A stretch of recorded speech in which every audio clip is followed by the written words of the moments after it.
Welcome to boot camp week number 9. And I'm going to answer, so if you didn't know about it, now you do. Their supplies are way overpriced. Go to the sold comps on anything and you'll see, oh my gosh, after last week's failure to reach my goal of 5 listings a day on eBay. How did this week go? What do you think? Did it go okay? Did I make my goal? Did you make your goals that you set for yourself? Well, we'll find out in this video. Yes, it's week number 9, and I'd say it went pretty good considering that I wasn't home 2 days out of the week. Pretty much wasn't home 2 days out of this week, but I'd say my boot camp this week went pretty good. How did it go for you? Did you reach your goals for boot camp? Because, boot camp is whatever you want it to be.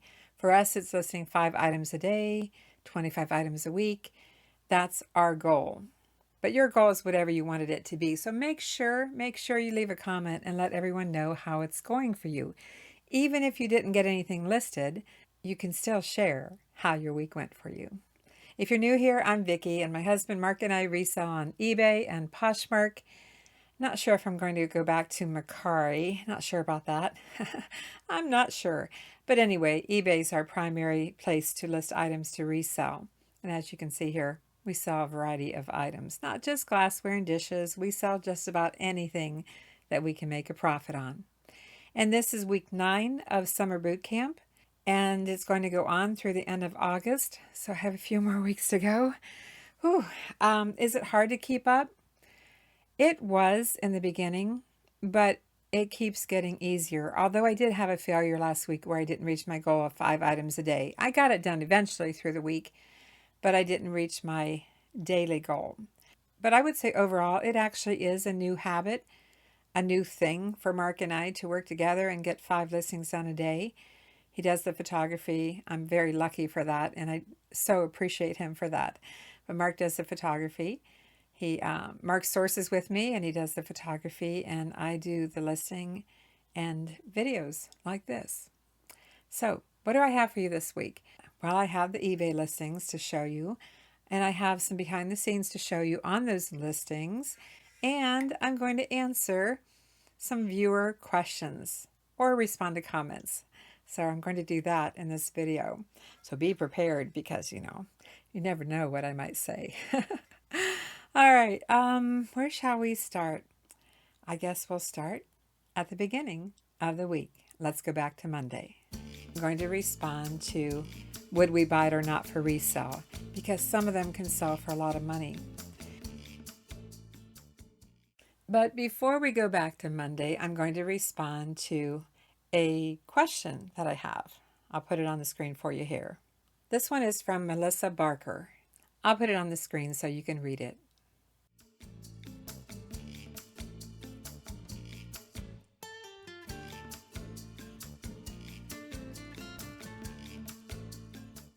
Melissa's referring to the video I did recently about we sell junk in retirement.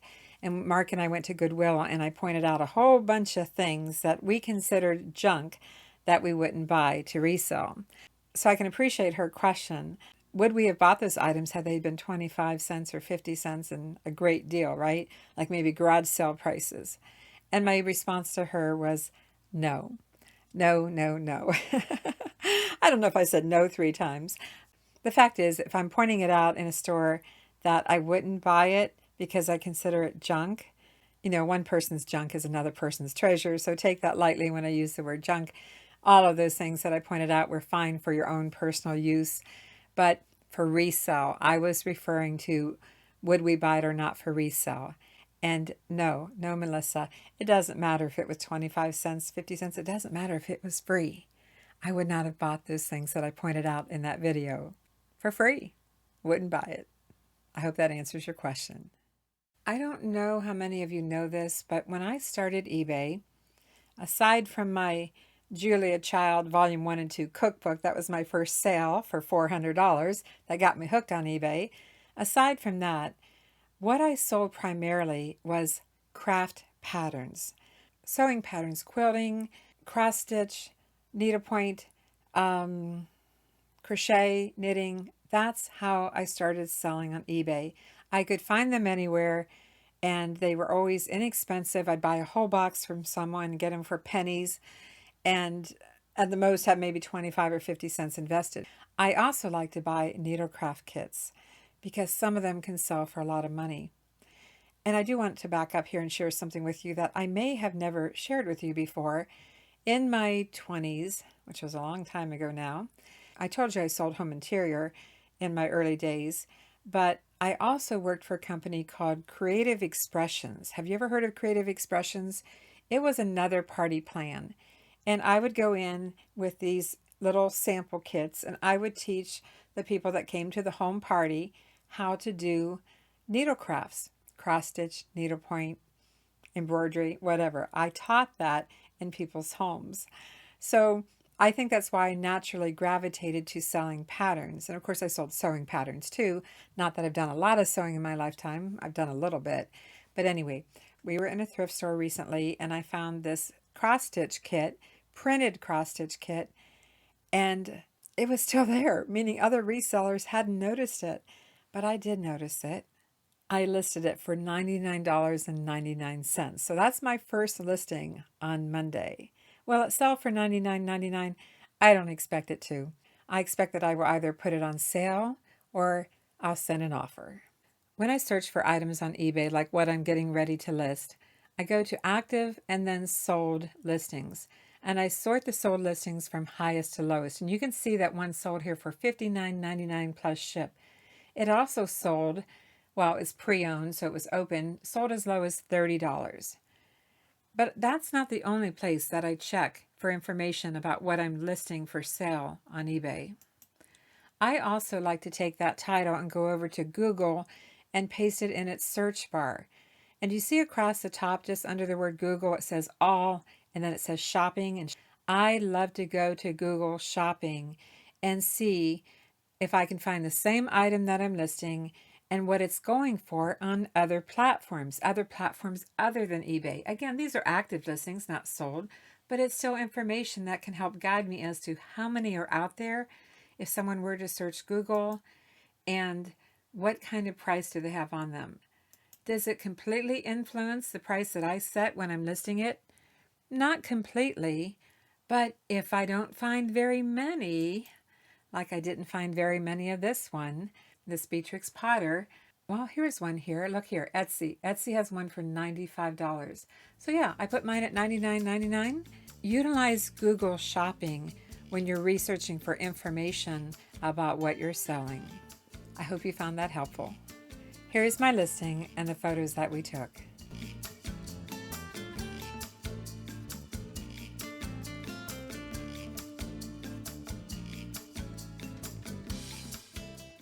Here are my other 4 listings for Monday, and I'm going to show you behind the scenes how I list when I'm listing multiple items and I want to give a discount if they buy more than one. I have other videos about that, but in case you haven't seen those, I'll include some behind the scenes right here.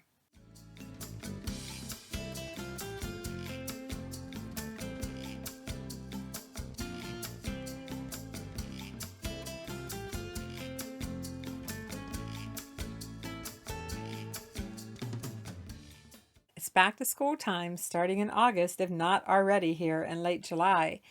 And so I picked up those pocket folders. I was really surprised when I checked sold comps how much they were selling for. So as you saw, I have a few listings set up with quantity, meaning I had either a lot of quantity or in the case of the Winnie the Pooh pocket folders, they are lots of 2 and I have 3 lots of 2. So let's take a look at that listing and then go behind the scenes and I'll show you what it looks like. So as you can see, if they buy one, it's $29.99 for the lot of 2 Winnie the Pooh pocket folders. If they buy 2, the price comes down to $27.59. And if they buy all 3, it comes down to $26.99. So that's what the listing looks like for the shopper. But let's go behind the scenes. And it shows here under my custom label, the day I listed it, where we bought it, the day we bought it, and how much we paid. We paid 25 cents each, so I've got 50 cents invested in each lot of 2. We're going to scroll on down below the description, below the pricing, and underneath allow offers, it says add volume pricing. You have to turn that on to set up volume pricing. Volume pricing is a discount when buyers buy more than one item at a time. But you have to turn that on to get it to show up where you can set the percentage of discount that you're offering. In my case, I'm offering 8% off for 2, 10% off for 3, and 12% off if they buy, well, 4 or more. I guess I didn't need to put anything there because I only have 3 of them. And if you forgot to do it, go back up under your price and put in there the quantity. And then be sure to put in where it says quantity of lot, in this case 2. There's a quantity of 2 per lot. So I have 3 lots, quantity of 2, and I have discounts set up for volume pricing, volume discounts. I use this all the time, and I think it's a great feature. So if you didn't know about it, now you do. Where do I find those eBay branded boxes? Their supplies are way overpriced. I have another question to answer. This one is from CG Bears, and it's about eBay branded boxes. Where do I find those eBay branded boxes?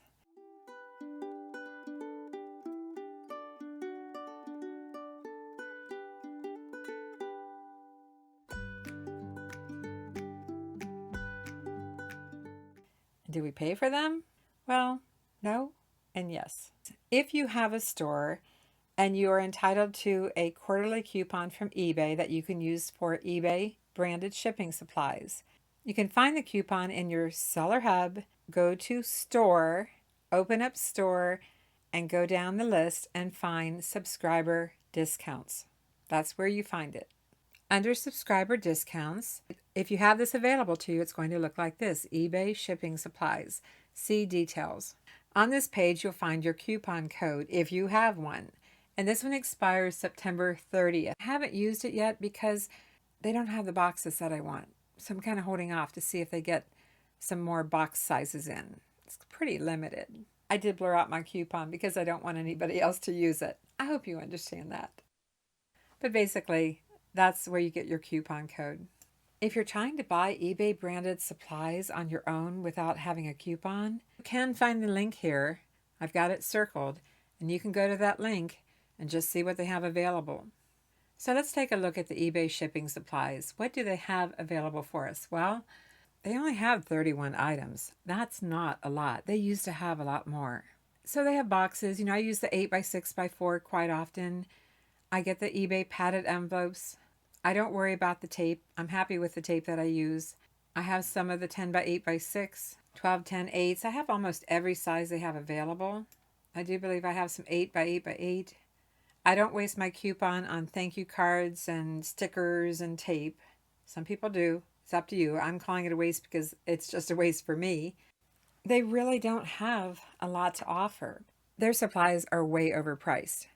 I have a $50 coupon, and every single month I either can't use it all because the price of their supplies falls like 30 some dollars, and the next price puts me over $50. Let me just get to the point. What I end up doing most of the time is going over the $50, applying the $50 coupon, and paying the difference. And you do have to pay tax on it. So I don't want to waste the $50. So I end up stocking up on more than $50 worth and paying the difference out of pocket. If you take and average out the price per box and shop that same size box on eBay or Amazon, and if you check out my links below, I don't have boxes, but I have other supplies in the links below my videos. But if you check out that same box size and compare the price per box, you'll find out how much eBay is charging for their branded boxes. And does it even matter? We're not Amazon, we're eBay. You don't have to have branded shipping supplies. That's my 2 cents on that. Here are my 5 listings on Tuesday, and I finally got into the vintage and antique China pottery. Most of them are brush pots. I finally got into it. It was sitting on that TV tray since the beginning of boot camp, right? Since the beginning of boot camp, beginning of June. So I finally researched it, what I could find. Mark did most of the research on that. Thank you, Mark. He's upstairs right now. staying quiet while I make this video. But yeah, I finally started working on it. I mean, I've got a few more pocket folders first, but then I finally started working on it. And a lot of it I priced up really high, again with the plan of putting it on sale or sending an offer or being contacted by somebody wanting to buy it. So we'll see what happens. But I finally got it done.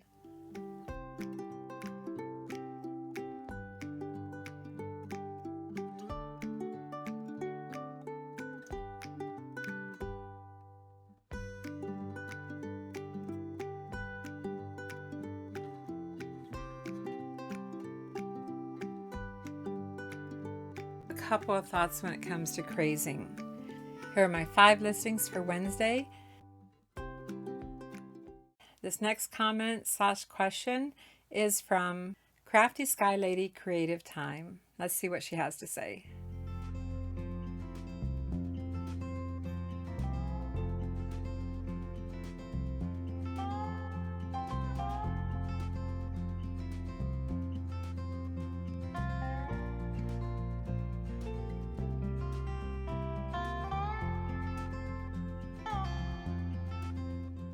A couple of thoughts when it comes to crazing. First of all, older pieces of ceramic and pottery can have crazing, and sometimes that crazing doesn't show up until you're washing it. Yeah, we've had that happen even on our own dishes. Some of our dinner plates, our fancier dinner plates, we wash them and it looks like it has cracks all through it. So that can show up, but it doesn't mean that it's not usable. But there is something that Mark and I do. Well, he prints the shipping labels, so he adds this to every package. Every package that we ship that has glass or pottery, like what you see back here, we add a label to the outside of the box that says, allowed to come to room temperature before opening. Why do we do that? I'm sure I've mentioned this before, but we have a lot of new people here. We do it because sudden temperature changes could cause a piece of glass or pottery to break. As hot as it's been this summer, let's say it got delivered in the morning, it's been sitting outside by the garage or on the porch, and it's 100 degrees out, and they take it inside, they open it right away, and or they wash it right away to use it. Well, it can crack. It can crack just from the temperature change of being out in the heat versus coming in the house. So we ask them to allow it to come to room temperature. What they actually do after they read that, I have no idea. But I hope they set the box on a table and make sure that box feels like it's room temperature before they open it. So I highly recommend you add, I just run them up, 30 up on a sheet of labels, 30 up labels like I do my thank you label. And I hope you consider doing that. We also highlight a colored border around it, around the label, and then we make sure it's taped on so it can't fall off. So try that. I'm sorry about your experience with the crazing and the return of the mug, but it can happen. It could have already been there and maybe you didn't see it because you were letting it soak, or it happened because of the temperature change. That's the best I can say about it because it can happen. And so the buyer, was probably surprised by it and thought you knew about it when you shipped it, but obviously you did not. And help prevent it. Put a label on the outside. Please allow to come to room temperature before opening. And make sure that label doesn't fall off. Here are my 5 listings for Wednesday. And I wasn't even home all day Wednesday. We were gone all day until very late afternoon. So what I had to do, I prepped these 5 listings on Tuesday. I won't say it was all fun and games on Wednesday, but I wasn't home. I'll leave it at that.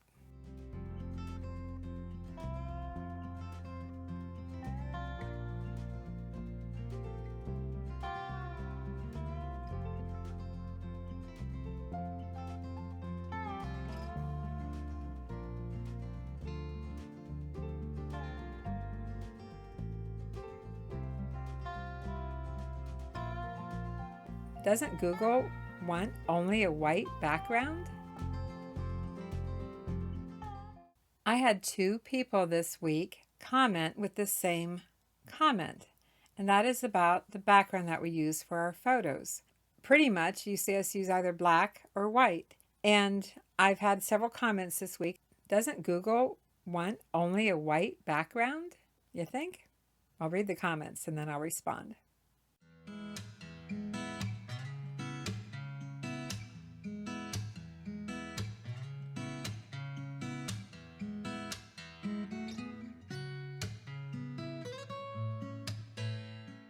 There was a time where, yes, Google was insisting on a white background, and therefore eBay was insisting on a white background. Now, have things changed? Well, yes, they have. I wonder if Etsy had anything to do with that because Etsy likes for sellers to stage the item they're selling into a little vignette to make it pretty.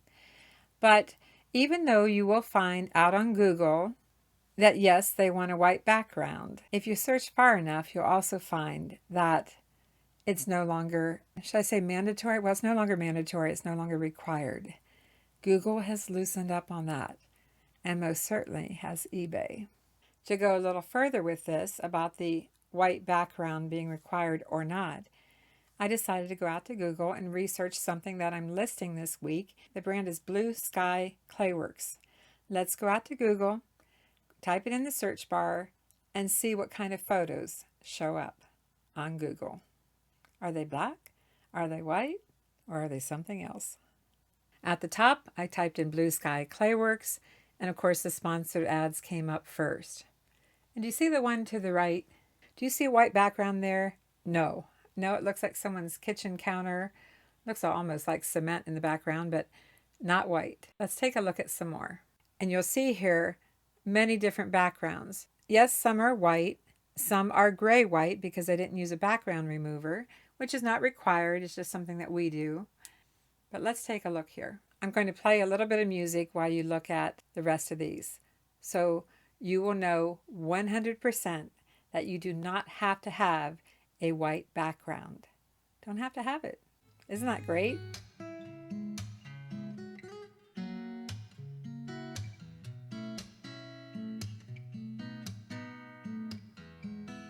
I think it's safe to say that originally Google wanted a white background for everything to keep everything clean, consistent, and the item that you're listing pops, especially if you're paying for advertising on Google. If you're a big business paying for advertising, they want things to be clean and crisp. Personally, I believe that the reason eBay wanted a white background is so that your listing didn't stand out above and beyond other listings. You do know that you have to pay extra for a bold title, right? You do know that there used to be, I think there used to be where you paid for a colored border. I could be wrong on that. I could be wrong. But if we all had white backgrounds, well, all of our listings look the same. So then you have to pay for some other feature, pay for it to make your listing stand out among the rest. So I kind of think that's why they liked a white background, but those days are gone. Go to the sold comps on anything and you'll see all kinds of backgrounds. Some that aren't very good, but all kinds of backgrounds nonetheless.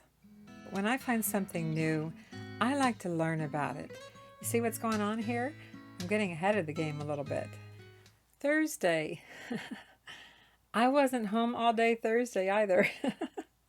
I just didn't feel like working this week. Mark and I went thrifting again.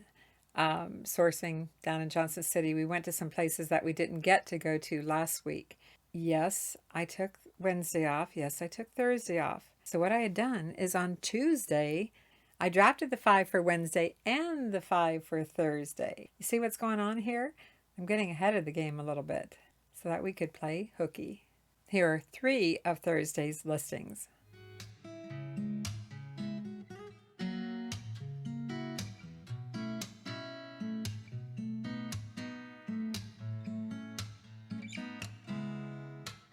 When I find something new, I like to learn about it. And that's how it is with this relish jar, this relish crock, made in England. I don't know if I'm saying the name right, but Mora, England.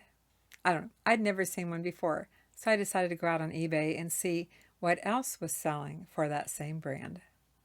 These are sold comps from eBay, sorted highest to lowest, but you know how it is. The shipping itself can throw off the order of these as far as the value of the item itself. But take a look through here. It will give you some ideas of what this pottery is selling for.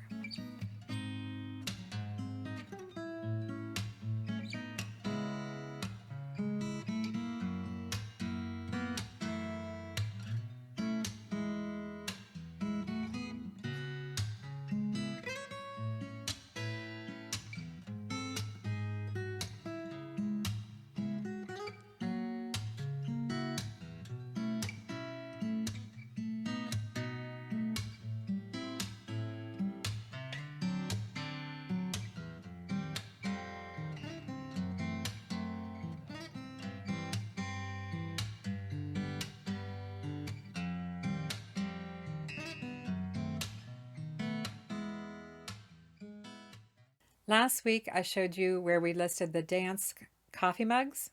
Well, we went back to Restore. I think we've been there 3 weeks in a row now.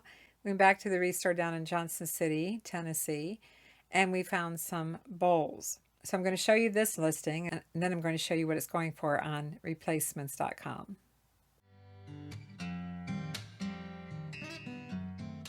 Once again, we find out that the dance that is made in Portugal is more valuable than what is made in Thailand. This rim soup bowl, they have it for $19.99, but the one made in Thailand is $11.99. Thank goodness ours is made in Portugal.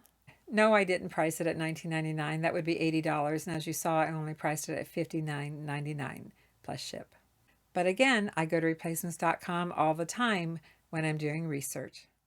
Sometimes I buy things that I'm not necessarily personally crazy about, but I had seen these Blue Sky Clayworks items at a lot of garage sales throughout the summer, and I pretty much ignored them. I did. I might have one or so listed here that I picked up, but when I listed the birdhouse, I decided finally to go out and do a little research. Who is this designer, Heather Goldmink? Who is Blue Sky Clayworks? And I thought I'd share it with you. So keep watching here and I'll show you what I found out. Heather Goldmink is a clay artist and she works on Vancouver Island in Canada. She's been creating ceramic pieces for over 25 years and she's been designing for Blue Sky Clayworks for over 23 years. She's worked for Disney, Home Goods, Cracker Barrel, and a lot of other companies.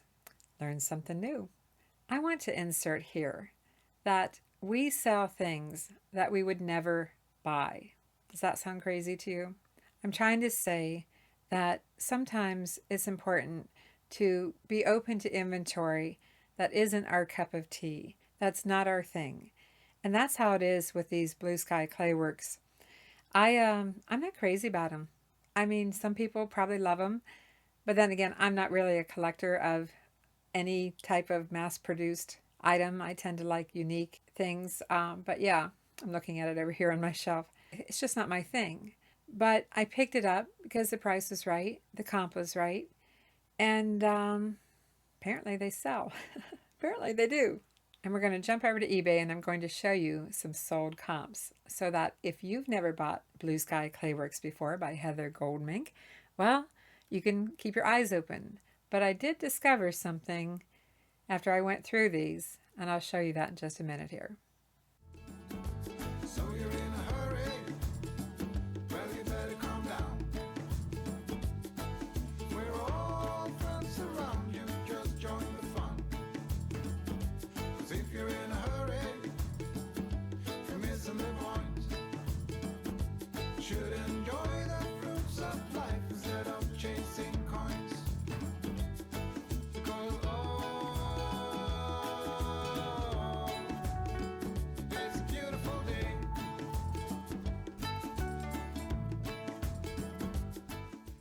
I found out, after looking at these photos, I found out what we were missing from it. We're missing a little square trivet that goes on the bottom because it's a tea light holder. I guess you could put a little bulb light in it and a cord. It doesn't come with that, but it's actually sold as a tea light holder, and we are missing the base. That must be the part that always gets broken, or maybe it got separated in the thrift store. They thought it was some kind of trivet, but it's missing. Still have hopes that it will sell. We'll see. I get questions about pirate ship all the time. So come on, let's play. It's Friday, and we did stay home on Friday. And I worked all day on Friday. It's Saturday as I'm making this, part of the video. And I have another question. This question comes from Brenda Rushka, and here it is.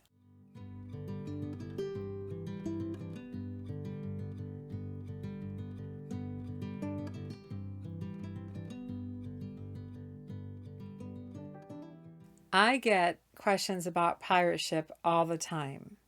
The reason I haven't made a video on just pirate ship is because, well, number one, they won't sponsor it. So I'd be basically giving them a free ad, and I wish they would sponsor it, have an affiliate link of some kind. I mean, that's part of the reason. It's not the only reason. Um, sometimes we have to be careful about what products we promote if we're not being sponsored because, things don't always go the same way for everyone when they use something. So I haven't put myself out there on pirate ship and making a dedicated video to pirate ship, but I get asked about pirate ship all the time. And this is my response to it. The question saying, do you really save that much more using pirate ship? We don't save any more using pirate ship because the rates are the same as eBay. So it's not like it's a cost savings. It's more than that for us of why we use it. I'll try to rattle them off as fast as I can. Number one, have you ever had eBay shipping be down and you couldn't use it? Well, pirate ship can save you if that happens. And we connect our pirate ship to eBay. It's just a simple thing. You connect it, sign in with your name and password. Boom, it's connected. Your items, your sales on eBay import into pirate ship, and you're good to go. So it's very, very easy. So what benefits do we get from pirate ship? Well, number one is we can connect a credit card to it. Now, we do pay our credit card off monthly. It's important to know that. It doesn't accumulate. So we connect a credit card to pirate ship, and we get points on that credit card that we can turn into gift cards that we can use to eat out. So we get points, and on eBay, they take the shipping out before they pay you. So you're not getting any points, okay? You're not getting anything. So, those points do add up. Okay, what's next? The other thing I like is when it's tax time, I can go into pirate ship and they save everything. They don't wipe things out after 90 days. I can go into pirate ship and print out a report of all the shipping that we paid for that year for tax purposes. And that's nice. So I enjoy that. We also find ourselves buying insurance sometimes for items that we're shipping. We ship a lot of fragile items, a lot of glassware, a lot of pottery, and I don't know about you, but I don't have any faith in USPS Priority Mail $100 worth of insurance. That's if you're using Priority Mail included. Even with Ground Advantage, they're including insurance, but I have zero faith in them paying out. I've jumped through their hoops before. And basically, when it comes down to the value of the item, they want proof of what I paid for it, not what I sold it for. Yes, I've had that happen. On pirate ship, we can insure our packages too. We can buy insurance. If it's nearing $100, we buy our insurance for $101. $101. Why do we do that?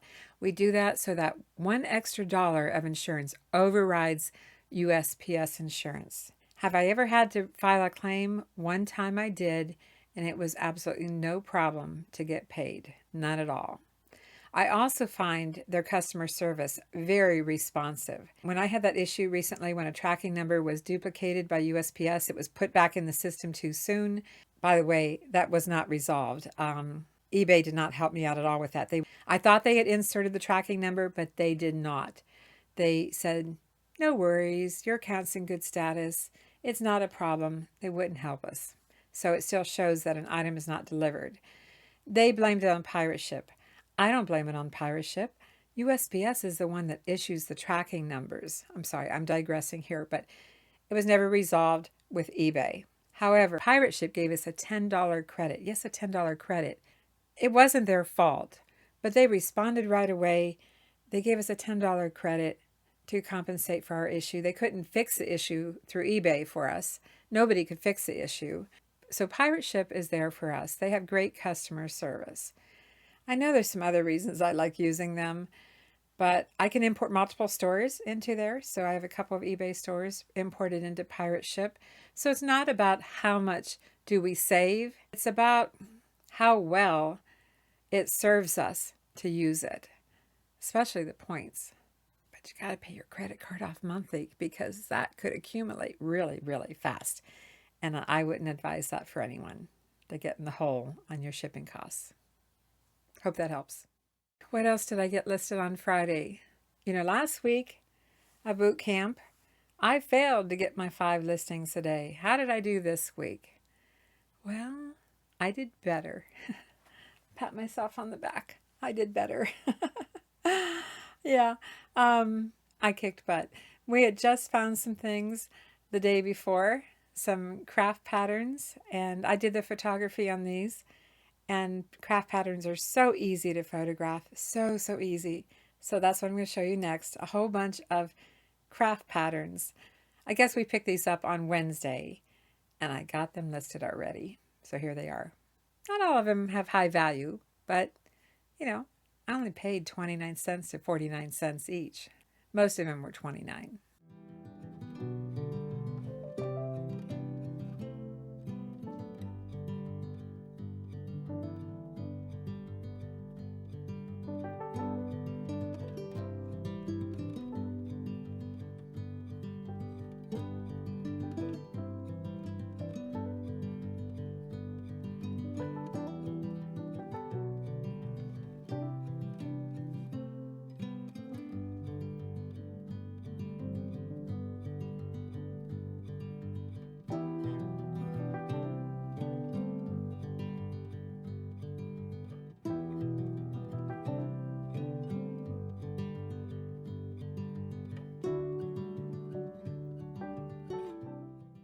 Here's another comment that I'd like to respond to. She commented back. She goes, "It definitely wasn't criticism."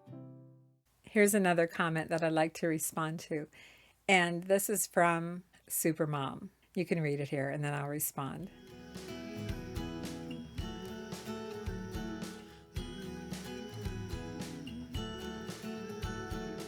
After I responded to Supermom, she commented back. She goes, "It definitely wasn't criticism. I'm just jealous. Lunch is my favorite meal to eat out." I love eating lunch out too. I do. It's a treat. But I thought, you know what, I'm going to talk about this because I know almost every video that I put out, I mention about eating out somewhere. I share that with you only because I'm bringing you into our day and where we're going and what we're doing and what's happening. It's part of like the vlog style, right? But yeah, let's talk about eating out because, well, I assume we're all pretty much on a budget. I did mention to you that on Pirate Ship, we use a credit card where we get points, and we use those points to purchase gift cards. So that's one way we get gift cards to eat out. But as I responded to her, I shared with her, well, here's a couple of things. When we are running errands for eBay, going to the post office, going sourcing, and we eat out, well, we get to write it off. You get to write off half of your meal on your taxes. So there's that, right, going for it. The other thing that you don't see is that Mark and I always try to hit the restaurant for lunchtime where the prices are lower. If there's a senior discount, that's even better, but we don't find many of those these days. But we bring home, nearly every time we eat out, we bring home half of our meal and eat it either that evening or another day of the week. So nearly every time we eat out, unless it's a buffet, we get 2 meals out of what we bought to eat that day. If we have a Diet Coke, and you know how expensive pop can be these days, we always ask for a sweet tea to go with no ice. So we get a drink to go, so that kind of helps the cost of buying a Diet Coke or whatever, but no ice is the key. And nobody ever questions when we switch from a Diet Coke to sweet tea. Never been an issue. So we save a little bit that way. What else do we do? We are signed up for a lot of apps, and we get free appetizers and discounts all the time. So that's a good thing. And what else? I don't know. It's just kind of a treat. We work really hard, and eating out is kind of a treat. If you think about it, I don't get my hair done. I color and cut it myself. I don't get my nails done. I don't get pedicures. I don't go out and buy new clothes. Almost all of my clothes are thrifted, most of them anyway. Most of our house is decorated with thrifted items, secondhand items. And if you want to see a video of how I've decorated our home and where the things came from, leave a comment and let me know if that would interest you. I've thought about doing it to show you that we live quite simply. And the other thing is, we don't have children and grandchildren that we're spending money on. And we're even conservative in our TV. We cut our bill back, our Spectrum bill back by $100 by getting rid of all of those paid channels. And so we watch ads now when we want to watch a few shows on, say, History Channel. So we save money that way. But overall, we're very conservative. And eating out is a treat for us. And so, yes, a couple times a week we eat out. And we enjoy every bite of it. I hope you enjoyed this video. We appreciate a thumbs up, like, subscribe, and all that good stuff. And leave a comment and let us know how you're doing with your boot camp.